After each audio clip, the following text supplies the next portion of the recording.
What's going on, everyone? So the Los Angeles Lakers had themselves quite a day yesterday, and they added some nice core pieces for next season, and they want to keep the core group from last season intact this year, and as Rob Pelinka put it, kind of add around the edges. And I thought the Lakers did a good job with that. They stuck true to their word and re-signed Rui Hachimura for a 3-year, $51 million deal, which was nice, right? $17 million a year. Which is around his market. I was hoping it'd be around $15 million, but nonetheless, why split hairs here? Get him, lock him in long term, which the Lakers did, and now we have him, whether he starts, comes off the bench, regardless, he is going to be a key piece. But the big question is Austin Reaves, and I've seen a lot of people, I've gotten a lot of comments, done live streams and stuff, people have asked this question repeatedly, so I want to clarify Austin Reaves and the Los Angeles Lakers. A lot of people are afraid that the Lakers are going to lose Austin Reaves. The Lakers did offer Austin Reaves 4 years, $52 million. That is the most in which the Lakers could offer Austin Reaves. 4 years, $52 million. So, Austin Reaves did not accept that offer, at least as of yet. But don't worry, Austin Reaves isn't going anywhere. You don't have to worry about it. Now, what Austin Reaves is going to do is he is going to wait probably a couple days. Nothing's going to happen for the next 2 or 3 days, very likely. Now, it is possible he just accepts that offer, moves on, and the Lakers are done. But he's smart. He and his agent have probably already talked about this, already relayed this to the Lakers. The Lakers knew this was going to happen. Austin Reaves is going to wait around and see if a team offers him a max contract. San Antonio is a team that should be out on the lookout. They very likely could extend a 4-year, $100 million offer sheet to Austin Reaves, which is the max another team can offer. And San Antonio would love to do that just to mess with the Lakers, for one, and mess with their cap space and future flexibility. But also, if the Lakers, for whatever reason, don't match that, then they acquire Austin Reaves. So it's a win-win for the San Antonio Spurs regardless. But the Lakers have said repeatedly and have made it known the Lakers are going to offer or are going to match whatever offer Austin Reaves receives. So there's no concern of Austin Reaves going anywhere. This is all part of the game. Put yourself in Austin Reaves' shoes, right? Right now, you could sign 4 years, $52 million. Or you could wait 3 days, potentially get 4 years, $100 million. So basically double that amount. And you know that $52 million, it's not going anywhere. What would you rather do? Would you rather wait and see what happens and see if you could get $100 million, right? Like if somebody came to you right now and said, hey, I'll give you $52 million right now, but you have a chance of getting $100 million in the next few days.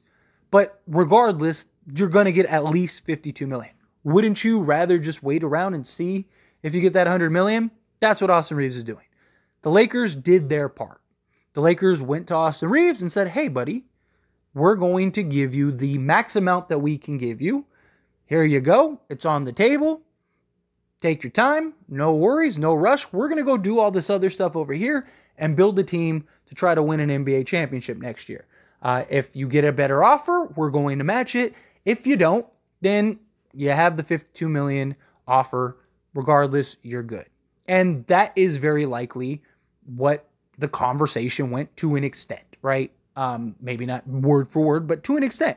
And so Austin Reaves is just going to wait, be patient, and see what happens. And if it doesn't work out, he doesn't get an offer, well, then he has 4 years, $52 million, and that's fine. Which, for the Lakers, that would be a home run, right? Because then he wouldn't get a poison pill contract, which a poison pill contract means that the last 2 years are ballooned, inflated, those last 2 years. So first 2 years would be like 12 million, 13 million, and then it jumps up to like 27 million or whatever it is, right? So in a perfect world, the Lakers will sign him for the 4-year, $52 million. Now, maybe he signs a smaller deal, shorter years, and then tries to get a better extension later. That could be a possibility.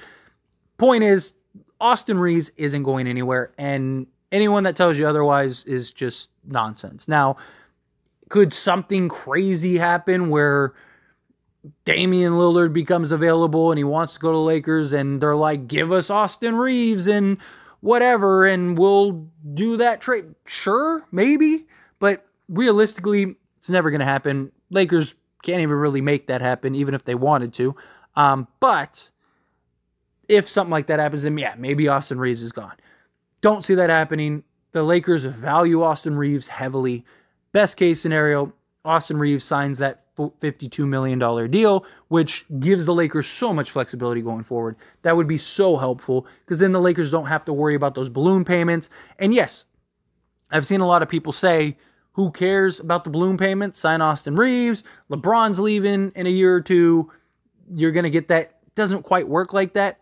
Like, even if Austin Reaves signs that deal and we lose LeBron's $50 million salary, the Lakers are still over the cap. It doesn't matter, right? And because you got to think, sign Gabe Vincent for 3 years, $33 million. Then you're going to, so there's $11 million on that year that LeBron leaves, whether it's next year or the year after. Next year, the Lakers are going to be an over the cap team regardless. That's why they used their biannual exception. So the Lakers are going to be an over the cap team regardless. Because you're going to have to pay Anthony Davis. You just paid Rui Hachimura $17 million. Gabe Vincent, his money. You, Taurean Prince, you probably, if it goes well and it works out well, you're probably going to keep him long term. You just got several guys on this roster. You're going to have to repay Jared Vanderbilt. Max Christie's going to be due. Like, the Lakers are basically locked in. The team that the Lakers have right now is basically going to be their team for the next couple years. Now, could the Lakers add a couple pieces randomly at the trade deadline? Maybe, if something comes up. Could they do something, next offseason and add another piece or two? Like, say, they lose Taurean Prince or something. Yeah, sure, that could be a possibility. But the core of this group, which the Lakers are trying to put together, they're going to be here for the long haul. This is our roster. And Austin Reaves is going to be a part of that for the long haul. And so if you can get him for, $15 million a year as opposed to $27 million a year on the back end, that is a huge difference. That could be the difference of when LeBron leaves, us getting another star or not. Because if LeBron does opt in, right? Like, let's say best case scenario, Lakers win the NBA championship this year. LeBron James isn't going to leave. He's going to want to try to go back to back. So if the Lakers do win it, or let's say they get really close, let's say they get to the NBA Finals and they lose in, a tough 6 or 7 or something like that, they could look at it as like, hey, we're a piece away. If LeBron still feels good, he probably opts in and they run it back and try to go for a second round. That could be a real possibility as well. We will see. There's a long time between now and next season.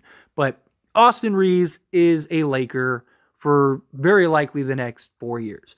The concern is for the Lakers that if a team does offer him, like the Spurs do offer him the 4 years, $100+ million, that can make things very difficult for the Lakers. And that could put the Lakers in a very tough situation within the next year or two. Because yes, the first 2 years, his contract would be like $12 million. But if he's not a 20+ point a game guy after this year, which he very well could be, then he's going to be greatly overpaid. I mean, Bruce Brown, great player, was very solid for the Denver Nuggets. He is nowhere close to a $22.5 million a year guy.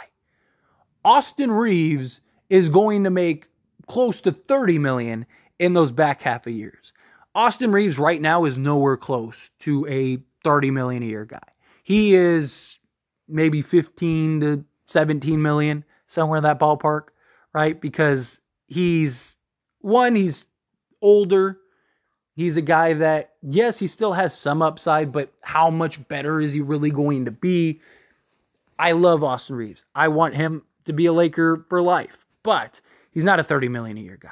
And he's very likely never going to be that. And so the problem is that now you're greatly overpaying him, and you have a new CBA that really frowns upon that. And if LeBron leaves and you're over the cap, you have no way of basically improving. You have no real way. I mean, you're not going to be at the second tax apron, but you can't now go sign LeBron's replacement. Now you got to try to work out a deal to go and trade for LeBron's replacement. And that causes you to potentially lose some key core pieces of your roster. And now, do you get to that point where you look to trade Austin Reaves, or what ends up happening? It just would not be a great scenario. So we need to all hope that ultimately Austin Reaves signs the 4 years, $52 million, because that would be around his market. And look, if let's say he does become that 4-year, or let's say he becomes that 25-5 guy or 25-5 guy, and he is just balling. He's an all-star. He's killing it, right? And he is worth $30 million at this point. Well, now you got him undervalued, right? Like, wouldn't you rather underpay him than overpay him? Because now you just got a guy that has great value, and then when his next contract's due, then you can pay him what he's worth again. Like, that at least gives you a year or two of flexibility and potential. That's the ideal scenario. But Austin Reaves isn't going anywhere, just like Rui Hachimura wasn't going anywhere. D'Angelo Russell likely gets re-signed. The Lakers are going to keep the core guys intact. As Rob Pelinka said, he told you what he was going to do before he did it, right? And if you've been subscribed to this channel, we've talked about it every step of the way. He said, we're going to keep the core guys.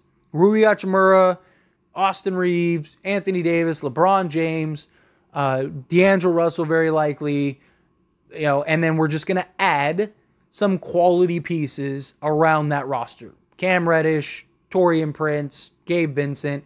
Now they're probably going to go and get a center because the Lakers need that badly. And there you go. There's our roster for the next few years. And I think that is arguably one of the deepest rosters in the league, depending on the center you get, right? Like, that is front to back. I mean, you would legit have 10 guys+.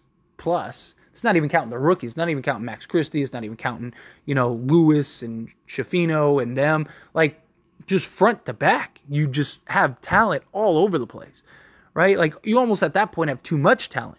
So, and that's never a bad thing. Better to have too much than not enough, right? Like, the Lakers are going to end up going into the season as one of, if not the deepest teams in the league. They're going to be very good defensively. They're going to have a lot of success scoring the basketball. Hopefully they're a better shooting team this year. But in general, don't worry about Austin Reaves. He's not going nowhere.